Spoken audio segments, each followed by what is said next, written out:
Okay, we're gonna get started. So thanks for the kind introduction, Dr. Goldberg. Dr. Glebe introduced you. Yeah, thank you. Didn't hear him. It's just done. So I'm gonna cover quite a large topic, the highlights in urology from the last year, and very excited to do so. So there's been some very influential papers in the last year that I want to cover, especially in oncology, stones, transplant, pediatrics, and perioperative care. And some of these papers are actually practice changing, so I thought it'd be a good opportunity to share the literature today and go over the highlights. And first, we start with oncology, because oncology is the best. Mike Metcalf paid me $20 to say that. But for every academic or oncologist, they know the literature, but they also know the primary author by name, and they know everything about him. So that's my goal today. So for the residents, who is this? I know that Dr. Glebe has had many drinks with this guy. It's Chris Sweeney. And why do we care about Chris Sweeney? He's the lead author for Charted. And where does he work? Is he a urologist? Nope. He's a medical oncologist at the Dana-Farber Cancer Institute in Boston. And I know that he's married and he's from Australia, but I want to know more. Is he a golfer? What's his handicap? No time for golf. So this is it. This is Charted. Everyone's making a big deal about it. Chemo hormonal therapy in metastatic hormone-sensitive prostate cancer. So it's a novel idea. And the Charted actually stands for chemo hormonal therapy versus androgen ablation, randomized trial for extensive disease in prostate cancer. So it was published in August 20th of this year. And what's the big deal? Well, 6 cycles of docetaxel up front with ADT for metastatic prostate cancer, hormone sensitive, resulted in an increased median overall survival of 13.6 months. So let's see how they did it. So they recruited patients from July 2006 to December 2012, and these were obviously men with prostate cancer, and they needed to have radiological evidence of metastatic disease. And they were either ECOG 0 or 1, and if they were ECOG 2, it had to be because of prostate cancer. And various networks they recruited through ECOG Akron, SWOG, Alliance for Clinical Trials in Oncology, NRG Oncology, and Clinical Trials Support Unit. And the median age of these men were 64 years old. So what about ADT? So prior adjuvant ADT was allowed if the duration of therapy was 24 months or less. So if they received radiation therapy.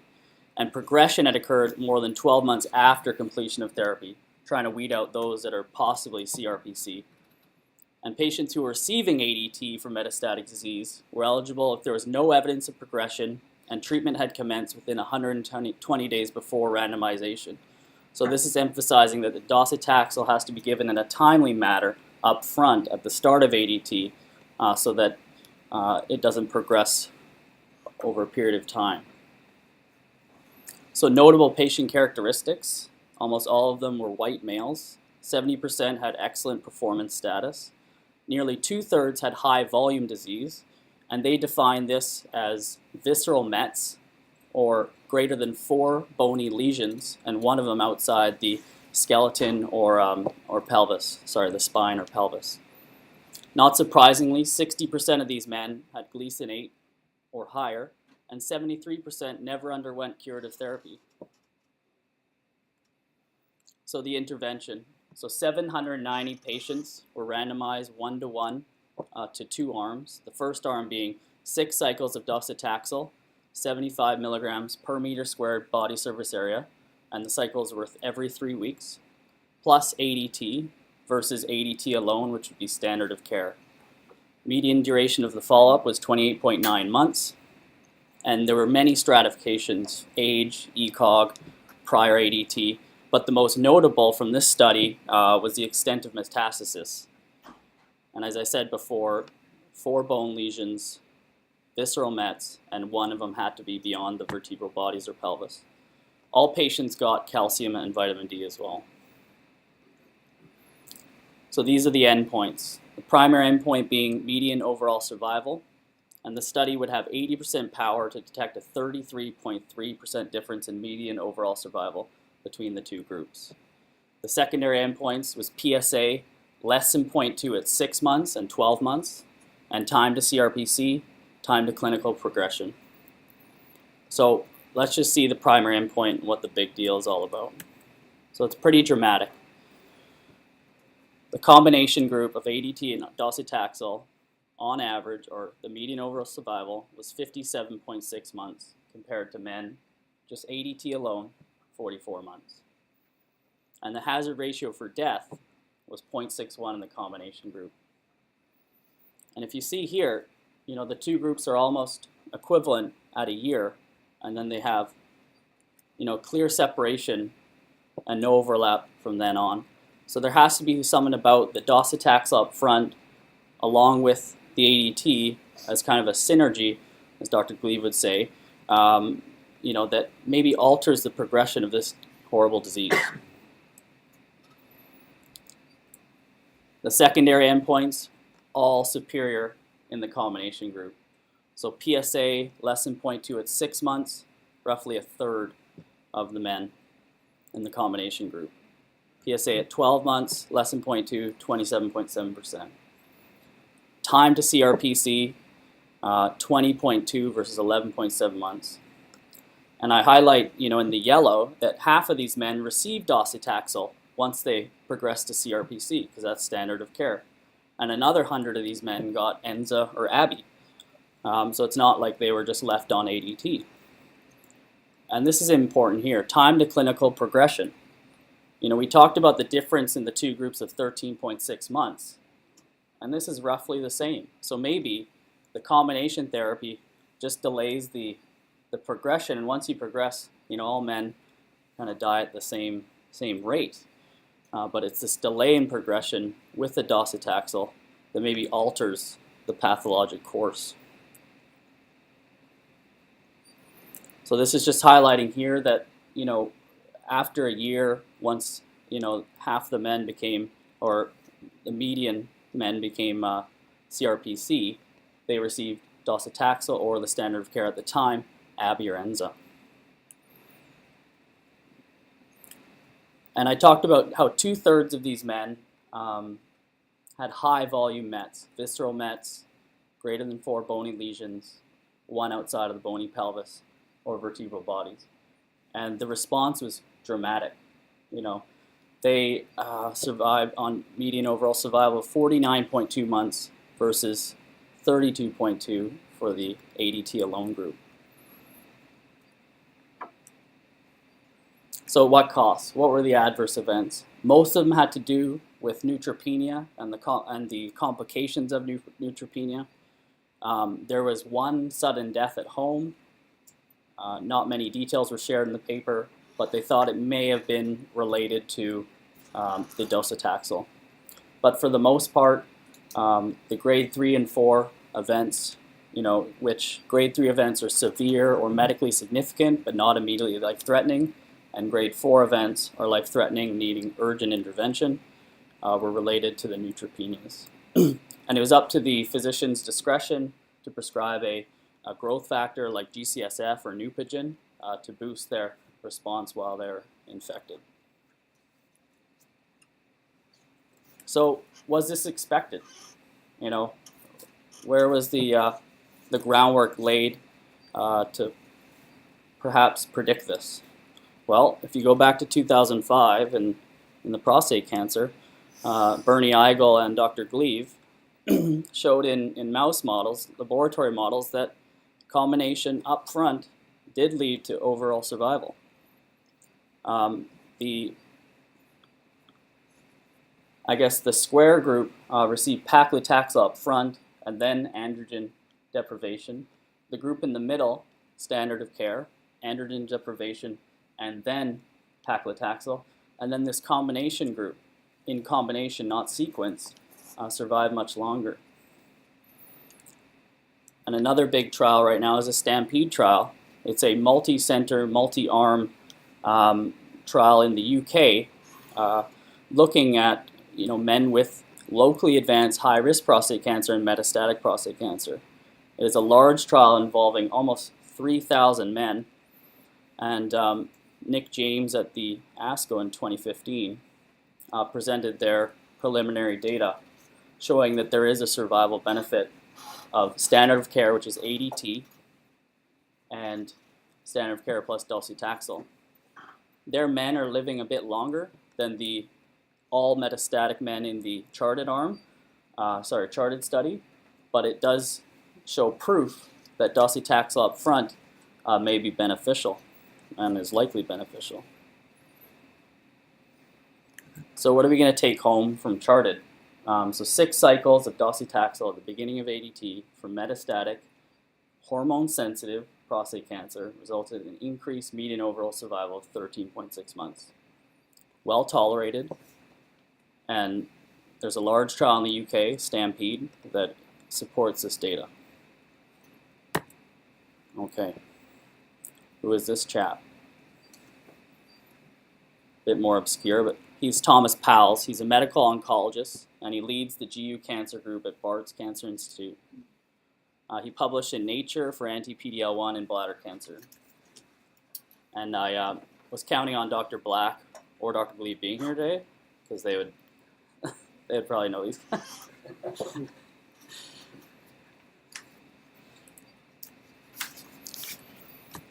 Okay, so this came out November 27th, 2014, so all in the last year. And it's MPDL 3280A, and it's now called atezolizumab. So you pick which drug name you want to call it, but it's an anti-PD-L1, so it's an immunotherapy treatment, leads to clinical activity in metastatic bladder cancer. So over 40 years, there hasn't been any systemic therapy showing clinical activity, and so we're covering a phase 1 trial that shows objective response in bladder cancer. So it's pretty exciting. So 68 patients with metastatic bladder urothelial cancer dosed between March 2013 and January 2014. So they'd already been pre-treated, some up to 2 regimens of chemotherapy, cisplatin or carboplatin based. And these patients, as you know from 4C, they're sick or about to come really, really sick. So 75% of these men or women had visceral mets, 20% had profound anemia, and 33% had CKD3 or worse, which would preclude them from further chemo. So they received this drug, atezolizumab, 15 milligrams per kilo, every 3 weeks for 16 cycles. And what they did was they grabbed the tumor specimens and stained it for PD-L1 and give it a grade, 0 to 3, where 0 is less than 1%, a score of 1 is 1 to 5%, 2 is 5 to 10, and 3 is over 10%. But this is important going forward because people respond in different manners based on how strongly not only the tumor cells stain for PD-L1, but the immune cells around the tumor stain for PD-L1. So safety and objective response rates were evaluated. So how does atezolizumab work? How does an anti-PD-L1 antibody work? So we know that bladder cancer undergoes many somatic mutations that lead to tumor-specific antigens that immune system identifies as foreign, leading to T-cell activation. So this activated T-cell, is important for eradicating the tumor, but the tumor or the immune cells around it can turn the T-cell off by interacting with the PD-1 receptor with the PD-L1 or PD-L2. And this says, hey, T-cell, relax, don't destroy me. So the PD-L1 antibody, that's a fully human monoclonal antibody, interacts with this PD-L1 receptor, and it blocks that immunosuppression response of the PD-1 or CD80. So it allows the T-cell in this tumor microenvironment to perhaps destroy the tumor. And when tumors express this PD-L1, it's a nice way of evading the immune response. And we know that in bladder cancer, for BCG, an intravesical BCG works. That immune response eradicates. So, this drug works on that basis, that perhaps a systemic immunotherapy would, augment the response of tumor eradication. So it's engineered with the modification in the Fc domain so that it doesn't trigger complement. So it doesn't trigger the destruction of the T cell itself. So very interesting. So let's see the results. So based on that staining, and these are tumor immune cells, so the immune cells around the tumor, and whether they scored a 2 or a 3, there was a 43% objective response rate. This has never been shown before. If you were over 10%, 50% response rate. So it got breakthrough approval. They're already on to phase 2 and phase 3 trials. And it's just remarkable efficacy for a phase 1 trial. And this is one remarkable response. So 68-year-old guy who had a turbate, high-grade T1, underwent BCG. It progressed. He got cystectomy. It was T3A, N2 disease. He got cisplatin-based chemotherapy and didn't want any more chemo. And you'll see with the arrow, there's this retroperitoneal lymph node relapse. And after just 2 cycles, it shrunk. And after 8 cycles, it's gone. So they show that the responders continue to respond in other data. And it's really well tolerated. So almost no grade 3 or 4 toxicities. And most of these are just in the one patient, like they experience asthenia, all at the same time. So for the most part, we take these sick patients who are anemic, don't make much pee, and have visceral mets, and they can tolerate it versus chemo. So pretty exciting. So conclusions, this study provides striking preliminary efficacy and safety results. The drug's made by Roche. Potential of immune cell PD-L1 levels as a biomarker. So they did show that, if you're strongly staining for PD-L1, that, you responded better to the drug. It makes sense. It's now called atezolizumab. And at ESMO in late September, they just presented the phase 2 trial on this and meeting all their endpoints. So all comers live 2 months longer, and the data is not even mature. Some of the strongly staining IHC3s, 50% response rate. So this is kind of here to stay. So who's this? This is Dr. Motzer.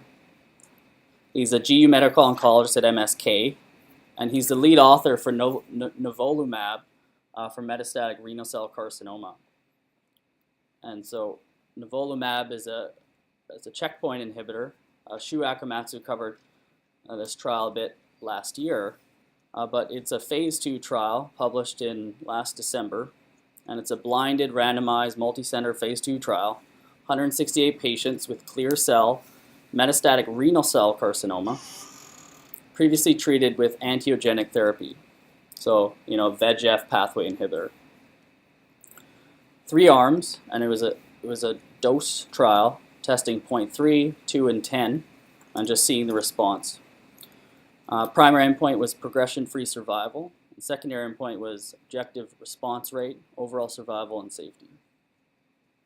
So what is Nivolumab? We go back to our diagram, but it's blocking the PD-1 receptor on the T cell, so that even if the tumor or dendritic cell had a PD-L1 receptor, couldn't interact with the PD-1. So it enhances the T cell function and less tumor evasion of the immune response. So for the 3 doses, almost the same progression-free survival. Overall survival, there seemed to be a difference. The larger doses, yielded 7 months more, of median overall survival. But what does 25 months mean? So how does it compare to the other standard second or third line therapies? So axitinib versus sorafenib, numbers were about 9 months less. And the GOLD trial, where they tested this agent as third line, so they failed 2 other agents, 11 months. And this is a key one, everolimus in this space, 14.8 months median overall survival.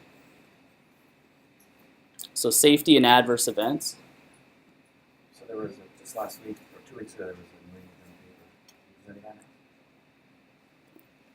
that So safety and adverse events, the frequency of treated.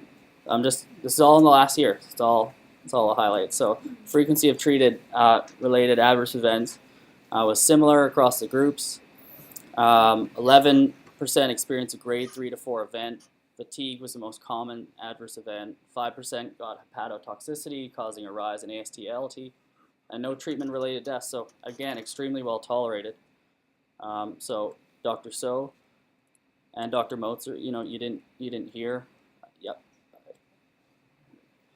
So this is presented by Dr. Sharma at ESMO and published the same day in New England Journal. So kind of a press stunt, presented at a big conference and released the same day in New England Journal. But very important stuff, because this is a phase 3 trial looking at nivolumab versus everolimus in advanced renal cell carcinoma.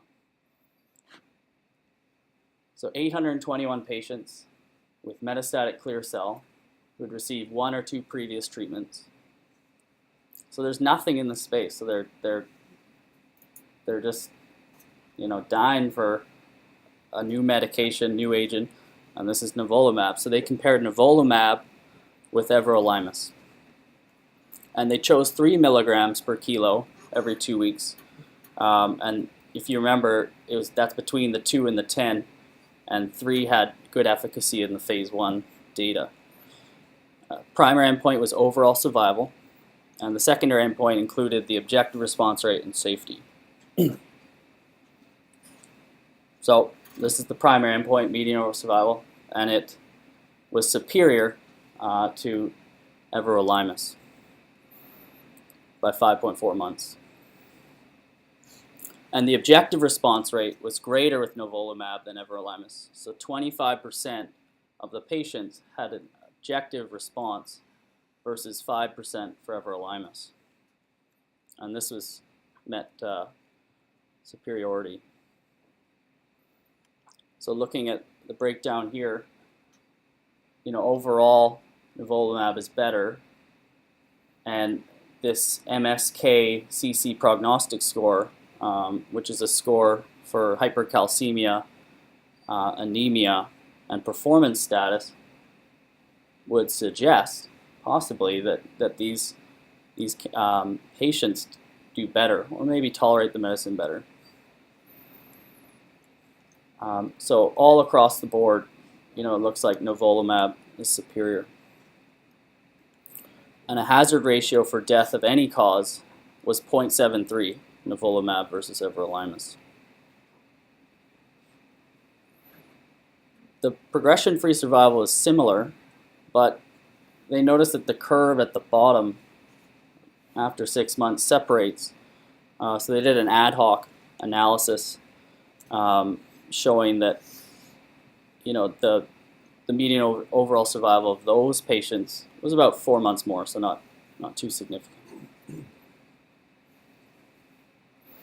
And then they also tested this PD-L1 expression. So if you shut down that interplay between PD-1 and PD-L1, no real difference either. So maybe all comers would benefit from this drug. Looking at adverse events, so nivolumab, much better tolerated than everolimus. So nearly double the grade 3 or 4 events in the everolimus group, and about a quarter as much anemia. So conclusions, this was the conclusions from the New England Journal article, that among patients with advanced renal cell carcinoma, overall survival was longer and there were fewer grade 3 or 4 events. So we're going to move on to stones, but to recap, prostate cancer, 13.6 months. We've got a new agent that works in metastatic bladder CA, and patients with metastatic renal cell are lasting 5 months longer. The other article that was in there that same week that was presented at cabozantinib trial, which was the second one. Cabozantinib is just as good. Well, had a PFS and there's an OS, but the OS was from the interim analysis. There will be an OS in probably 6 months to a year. So cabozantinib, which is a CNET VEGF combined inhibitor, does have superior efficacy over everyone second. So, more agents coming down the pipeline that are at the agency. I was talking to Dr. Kollensberger, and with this trial, it'll probably get USDA approval. And then we'll come to Canada, but it's just available for trial patients. Okay, so stones. So this is Robert Picard, and he's a urologist, first urologist of the talk. And lead author on a study, sorry for a play on words, but he expulsed medical expulsive therapy. So they did a large study. So we all know they come to emerge, renal colic, single stone in the ureter, and you don't want to do anything, you don't want to admit them. Send them home on Flomax. There's a collection of very small, in their opinion, not well done trials that weren't blinded or biased or whatever. So they decided to just tackle this question. Is medical expulsive therapy in adults with ureteric colic? So it was multi-center, randomized, placebo-controlled. So nearly 1,200 patients, 18 to 65, undergoing expectant management for a single ureteric stone, 10 millimeters or less, identified by CT, so no ultrasound, CT, at 24 UK hospitals. And they were randomized 1:1:1 to the standard MET and expectant management. So tamsulosin, nifedipine, calcium channel blocker, and placebo. And they had to take this medication for 4 weeks daily. And they used an algorithm based on center, stone size, and stone location to equally separate all the groups. So their primary outcome was more of a pragmatic primary outcome, spontaneous stone passage in 4 weeks, but they defined this as an absence of need for additional interventions to assess stone passage. So if you didn't need an intervention at 4 weeks, then they assumed that the stone had passed. Or, they'd be reevaluated at 12 weeks, which we'll cover later. But it's interesting, it wasn't based on imaging.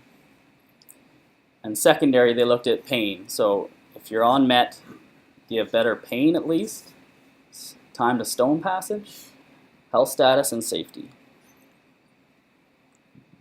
So these are the results. So primary outcome, any way you compare it, MET, so that's nifedipine and tamsulosin versus placebo, no difference. Tamsulosin versus nifedipine, no difference. And then both those agents versus placebo, no difference. So 80% of patients, after 28 days, needed no intervention. And at 12 weeks, 7%, equally distributed in each of the arms, needed intervention. So 73% of these people with stones needed nothing at 12 weeks. So 20% needed something within the 4 weeks, and 7% equally in all the arms needed something done at 12 weeks. So pretty alarming stuff. So it won't change management if you give MET. That's basically what it's saying. They thought that the marker of an intervention would escalate care, escalate costs, raise the stakes for a patient. So if you give MET, it doesn't change that. The placebo group, 20% intervention rate, and the other two, 20% intervention. So they tried to break it down, maybe for stone size or location in the ureter. No difference. You know, you could maybe make a case there's a trend for a lower stone, but it doesn't meet significance. And then the secondary outcomes. So use of pain pills, no difference. Number of days using the medication, no difference. Visual assessment, you know, the visual pain scale at 4 weeks, no difference. So this is, and then median time to stone passage, equivalent. So this is really tackling that question head on. You know, there's a Cochrane meta-analysis showing that, you know, medical expulsive therapy is good, but there is no trial like this, where large number, randomized, controlled, blinded. So they conclude that tamsulosin and nifedipine are not effective at decreasing the need for further treatment, and no evidence that these drugs reduce pain, hasten time to stone passage, or improve health state. And they even said that the 30-day cost of these medications are about $20, and they should not be offered, giving providers of healthcare an opportunity to reallocate resources elsewhere. So, you know, does MET go to the urology drug graveyard? So on to transplant. So as we know that, you know, extended criteria donors and DCD donors are on the rise. So we're taking more kidneys, and this trial looked at ex vivo normothermic perfusion for quality assessment of marginal donor kidneys. So it was a two-part trial where they, in the first part, they had devised this score where they hooked it up to this ex vivo normothermic perfusion circuit, and I'll get into that shortly. And these were the worst kidneys. They were denied for various reasons at least 5 centers, and they were offered for research. And ultimately, 74 of these kidneys underwent 60 minutes of ex vivo normothermic perfusion. And this is at 36 degrees, and they used red cells, in this case, O positive red cells. And they tried to see how the kidney looked. Like, did it make urine? Was it pink? Was it mottled? Was it black? You know? And what was the blood flow to suggest maybe resistive indices?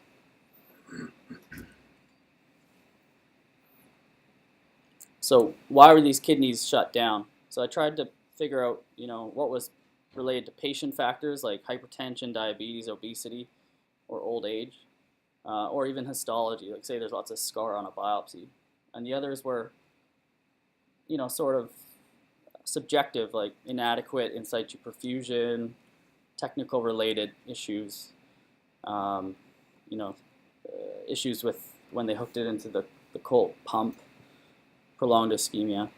So maybe a third, you could make a case that maybe these kidneys wouldn't really last that long, their shelf life. But the other ones, maybe, you know, if you had some objective way of seeing, is this kidney all right, maybe you would go ahead with the transplant. So that's what this was getting at. So they procured kidneys, were stored on ice and transported to the study center, prepared for EVMP. The circuit is based on pediatric cardiopulmonary bypass technology, and the perfusate solution they use included ringers, supplements, and a unit of O-positive Picard blood cells, warmed to 36 degrees. And the kidneys were perfused with a map of 70-75, and the renal blood flow is monitored continuously along with urine output. So this is the kidney perfusion circuit where the perfusate is perfused into the kidney, urine is collected continuously, then goes into a venous reservoir where it's pumped through an oxygenator and heater, and the flow probe sees the flow into the kidney, and it's also a pressure line. So simple kind of bypass circuit. So they developed this score where 1 is the best score and 5 is the worst. So macroscopic assessment. So once they hook it up, what does it look like? And the renal blood flow. Higher flow, obviously, less resistive, better score, and total urine output in that 1 hour, so over 43. So of these discarded kidneys, 55 kidneys looked okay. They had a score of 1 to 3. And 19 kidneys kind of, looked not that great and didn't perform that great. So what? So we move on to phase part 2, and they did the same thing, but these kidneys were actually approved for transplant. 23 were extended criteria, 8 DCD, and 5 standard, but regarded as higher risk. And then they obtained these EVNP assessment scores in the clinical series. So 17, so the majority of them were 1, so it looked great. 11 of them scored a 2, and 8, 3, and none of them were 4 or 5. So then they looked at the data. So there was actually lower than expected DGF because, like I said, extended criteria, DCD, these are all at high risk. They said in their center they get 40% DGF, and in this study they only got about 11%. So maybe there's the EVNP, not just the score and the assessment, but maybe hooking it up to the bypass for an hour is actually protective once the graft actually is transplanted.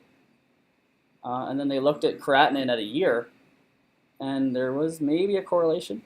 The 3s are definitely worse, but nothing beyond that. No long-term data. So what can we take away? So this is very preliminary, but it highlighted that the discarded kidneys, like I said, 50 of them were grade 1 to 3, were offered and then declined for transplantation. And it's clear from the data in the second part that they can be transplanted successfully, and that EVNP may prove helpful in increasing an objective way to evaluate these kidneys, and may decrease rate of delayed graft function. And they said that it was about $1,100 per kidney to hook up, so there was a cost associated with that. But ultimately, like I said, you need long-term data. There's concern about the shelf life of these marginal kidneys. They may look great, they may look good day 0 or at a year, but how long can you expect these kidneys to last? So we're getting there. Pediatrics. So this is a study that came out of just the last week, in September, sorry. And it's kind of further adding to this belief that we know that inappropriate use of ultrasound in management of pediatric cryptorchidism. So it was done out of sick kids in Toronto, and it's a retrospective review, and they looked at their health network data, so public health data, and then institution data from sick kids at McMaster. And they looked at ultrasound use in this problem, and accuracy, cost, and time to surgery. So they showed clearly that ultrasound, even though the data is not supporting this, is actually on the rise. But I think this is, the meat of it is that it delays getting definitive surgery. So if you have an ultrasound for undescended testicle, you wait 3 months longer to see a specialist. And they did that suspected diagnosis surgery, 2 months. But in the institutional data, it's almost 100 days. And it doesn't change management. It doesn't change what the surgeon's going to do. And then they looked at accuracy. It confirmed previous studies that it's not very good at correctly predicting the physical exam. And there's a cost associated. So at the institutional center, $100,000 was spent on ultrasounds in 4 years. And in the health network data, public data, they estimated $270,000 was estimated for the ultrasounds. So what can we take home from this trial that, it still has limited value to confirm that. But despite that, the use of ultrasound is increasing. But I think what it really got at is that it actually delays treatment, waiting for the ultrasound and seeing the specialist, and delayed definitive surgery. So the last study I'll talk about, is in perioperative care, so it affects all of us as surgeons. And this talked about perioperative bridging, anticoagulation in patients with Afib. So it's a common problem. These adults have Afib. They're coming in for whether it's a TURP or a radical prostate, and it's always an issue. When should we bridge? So they answered this question. So randomized, double-blind, placebo-controlled patients with Afib, so not DVT or PE, who need an interruption in their warfarin for an elective operation.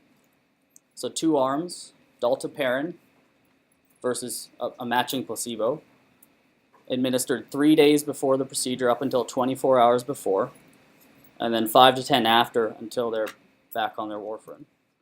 And if it was a minor surgery like endoscopy or cataracts or percutaneous procedure,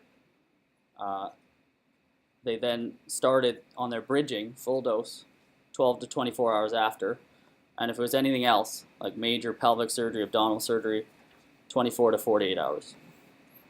So warfarin was held 5 days before and restarted within 24 hours of the procedure. So it was a large trial, roughly 950 patients in each arm. Mean age was 71.7. We've all seen these people on the ward. 73.4 were male, and they were heavy. And the mean CHAD score was 2.3. So they had at least 2 of hypertension, congestive heart failure, age over 75, diabetes, or previous ischemic stroke, or TIA. So the endpoints were arterial thromboembolism. That's why we're bridging. We want to prevent these events. And that's ischemic stroke, TIA, or systemic embolism. And the negative of bridging is major bleeding. And they define this as, it has to be symptomatic or clinically overt and over a 20 gram per liter or 20-point drop in the hemoglobin. And you have to be transfused 2 or more units, or at a critical site, so in the spine or intracranial, or any fatal bleeding. So let's look at the results. And no bridging was non-inferior. So there's 4 events, or 0.4% of their patients had an event, versus the bridging arm that also had events, 0.3%. But the major bleeding we talked about, so you're getting 2 units on the ward, you're symptomatic, it's not expected, so it's not expected loss. Nearly, double, maybe triple the amount of major bleeding and minor bleeding. So this is what they're getting at. Theoretically, to bridge them, you'd maybe prevent events, but this study really looked at this question, is there any benefit? And they thought that these arterial thromboembolic events were actually related to the surgery, like in the pelvis leading to a DVT because of a hematoma or messing around with the veins, and not related to AFib, sending off a clot. So they did point out that there was only 3% with CHADS 5 and 0.5% with CHADS 6 in the trial. So they thought that was a limitation.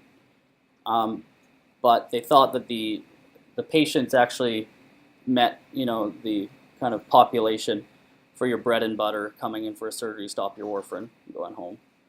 And they excluded cases where high rates of arterial thromboembolism were high, like carotid endarterectomy, cardiac surgery, etc., neurosurgery. They were excluded.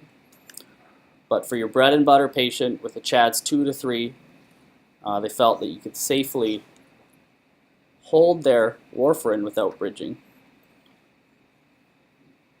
So no bridging was non-inferior, and it decreased the risk of major bleeding. So to the summary. So we talked about charted, tezolizumab, and nivolumab in our oncology. So no role for MET. EVNP may be something that we can use to evaluate marginal donors, and potentially it's protective. Ultrasound and UDT delays treatment. And in this patient population, foregoing perioperative bridging is non-inferior, and there is less major bleeding. So that's it. Thank you.